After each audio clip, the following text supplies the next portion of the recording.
8 നാൾ തലസ്ഥാന നഗരിയെ ഉത്സവാന്തരീക്ഷത്തിലെത്തിച്ച രാജ്യാന്തര ചലച്ചിത്രമേളയ്ക്ക് പരിസമാപ്തി. പുരസ്കാരങ്ങൾ വാരിക്കൂട്ടി ഫെമിനിച്ചി ഫാത്തിമ. മികച്ച സിനിമയ്ക്കുള്ള സുവർണ്ണ ചകോരം ബ്രസീലിൽ നിന്നുള്ള മലുവിന്. സ്പിരിറ്റ് ഓഫ് സിനിമ അവാർഡ് പായൽ കവാഡിയയ്ക്ക് സമ്മാനിച്ച മുഖ്യമന്ത്രി. യുവനടിയെ ലൈംഗികമായി പീഡിപ്പിച്ച കേസിൽ സംവിധായകൻ ഒമർ ലുലുവിന് മുൻകൂർ ജാമ്യം. ഹൈക്കോടതി ജാമ്യം നൽകിയത് ഉഭയസമ്മതപ്രകാരമുള്ള ബന്ധമെന്ന വിലയിരുത്തലിൽ.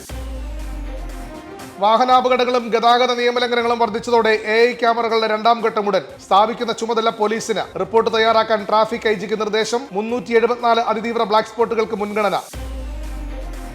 പ്രിയങ്കയുടെ വയനാട്ടിലെ വിജയം ചോദ്യം ചെയ്ത് ഹൈക്കോടതിയിൽ ഹർജി. ലോക്സഭയിലേക്ക് മത്സരിച്ചത് സ്വത്തുവിവരങ്ങൾ മറച്ചുവെച്ചെന്നും തെരഞ്ഞെടുപ്പ് റദ്ദാക്കണമെന്നും BJP സ്ഥാനാർത്ഥിയായിരുന്ന നവ്യ ഹരിദാസ്. ആദ്യ രാത്രിയിൽ വധുവിന്റെ ആവശ്യം കഞ്ചാവും ബിയറും ആട്ടിറച്ചിയും. ബിയർ എത്തിക്കാമെന്ന് വരൻ, പറ്റില്ലെന്ന് യുവതി. കടുംപിടുത്തം ഇരുകുടുംബത്തെയും എത്തിച്ചത് പോലീസ് സ്റ്റേഷനിൽ. വിചിത്ര സംഭവം ഉത്തർപ്രദേശിലെ സഹറൻപൂരിൽ.